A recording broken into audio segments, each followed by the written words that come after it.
Here's a diagram of our EGR valve. Obviously we couldn't see it on the car, but here it is. This is just given some resistance specs at different terminals and at what temperature you should see that resistance at. Here's our wiring diagram for our EGR valve. We can see that it's a stepper motor type right here.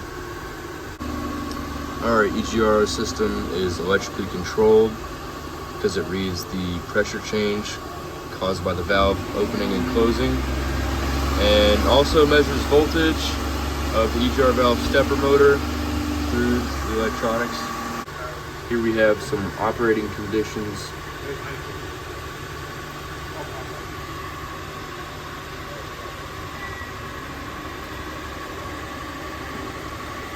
Typical malfunction thresholds.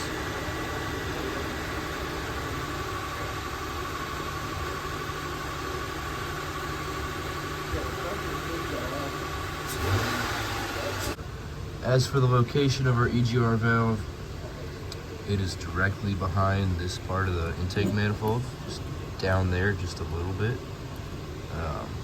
And then it's got that connection tube that goes from the manifold down to the exhaust. Just unable to pinpoint it with the camera right here because this camera's too big. Here we kind of narrowed down the PIDs we're looking at. ECT at 90 degrees Celsius, MAP at 30. EGR valve is not open, and it shouldn't be because it's idling. It should open up a little bit at about a cruising speed, so we're gonna increase the RPM partially. You can see it's opening. I'll give it wide open. And you can see it wide open throttle, it's not open at all. That means it's working properly. All right, we're hopping in a Suzuki Verona 06 because our car was hot and I would burn myself if I tried to disconnect the EGR.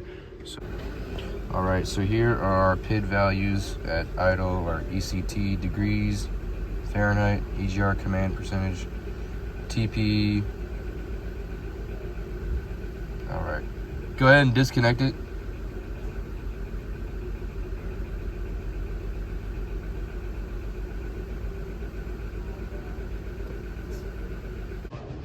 Here's our diagram of how the PCV system works. This side on the left is a low load condition. This side on the right is a high load condition. You can see here we have fresh air coming in through. That's the suction side. It goes out through the pressure side. Come over here to the high load condition. You have no air coming in. It's all going out. So this car has two throttle bodies. So we're gonna have two kind of PCV sides. Here, right here is our pressure side. You can see oil coming out from the valve cover. Goes into this hose, which goes back to the intake manifold. Same thing over here. Got the hose pulled off. Hands are in the way. There's that other pressure side. That's where the actual PCV valve is located. This PCV is not a fixed orifice, it is actually variable. There's no oil leaks around here, and engine idle speed is just fine. Drive this car every day, haven't noticed anything up with the PCV system or idle at all recently. Took off this hose that goes into the intake boot right there. Fresh air comes through here, into the valve cover through this hole right here. This is the suction side. Listen.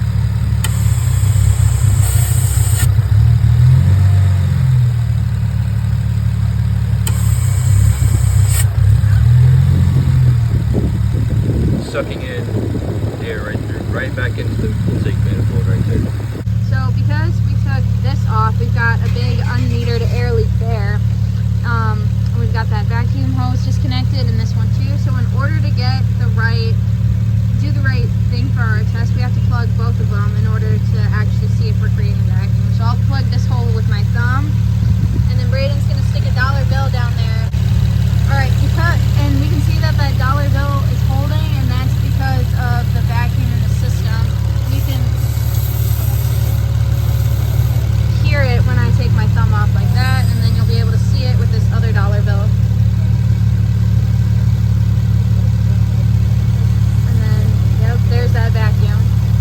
So we have removed the oil fill cap. We're gonna see if we get some pressure coming out through there. And put this dollar bill on there.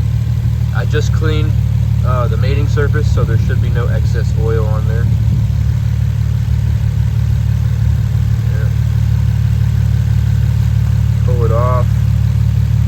You can see this dollar bill is a bit wet. It's got a little bit of oil on it. That's because that air coming out through there, there's oil all up in the valve cover, so you're getting a little bit of oil with those crankcase gases, and they're hitting this dollar bill. All right, moving on to the EGR position sensor lab sheet on this wonderful 06 Suzuki Verona. All right, we're looking at the wiring diagram for a 2006 Suzuki Verona. For the EGR solenoids, the power is going to come in through here, through the main relay. Come in right here. Here's going to be ground, and then right here is our potentiometer. It's going to communicate to the ECM. All right, as we were testing at our EGR right here, just checking voltages, this car decided to just die on us. Went through multiple steps in the diagnostic process and still couldn't get it to start. We thought it ran out of gas, added gas, still didn't start. Maybe some with the fuel circuit right here. Tried splicing these wires together. There was a switch there, nothing, no start. Put the jump pack on it, still no start. So we're just gonna move on to this Buick Lucerne. All right, so now we're on this Buick. We're going to be identifying the wires for the EGR. You can see that we've got almost 5 volts, so that's the power wire for the 5 volt reference. Now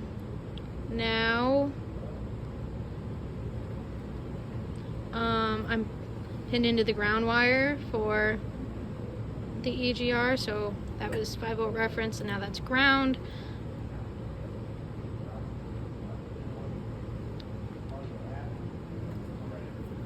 Yeah, that would be another ground wire for our potentiometer.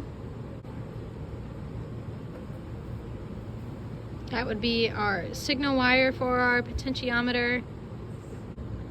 And it looks like we've got another ground wire.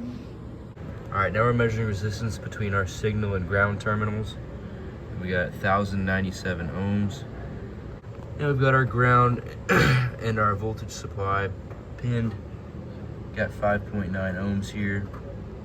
When the EGR valve is open is when the signal voltage sent to the PCM will be the highest. All right, so we've got the PIDs pulled up in this Buick. All right, so right now the engine's just running and we're looking at the throttle position percentage as well as the map pressure. So Braden's gonna go ahead and plug the PCV and we're gonna see what happens. All right, so just plugged it. We took the hose off and then plugged it with his thumb, so the car started running harder. You can see the throttle position increased and so did the map pressure.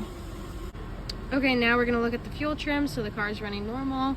He's gonna go ahead and plug it. All right, our long-term fuel trim was pretty unaffected, but our short-term, as you can see, is steadily climbing with that plug in the system. All right, so we're going to be testing the vacuum and the pressure of the PCV system.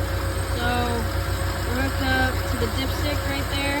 So we're going to see what happens. So we're going to block off the pressure side as well as the suction side.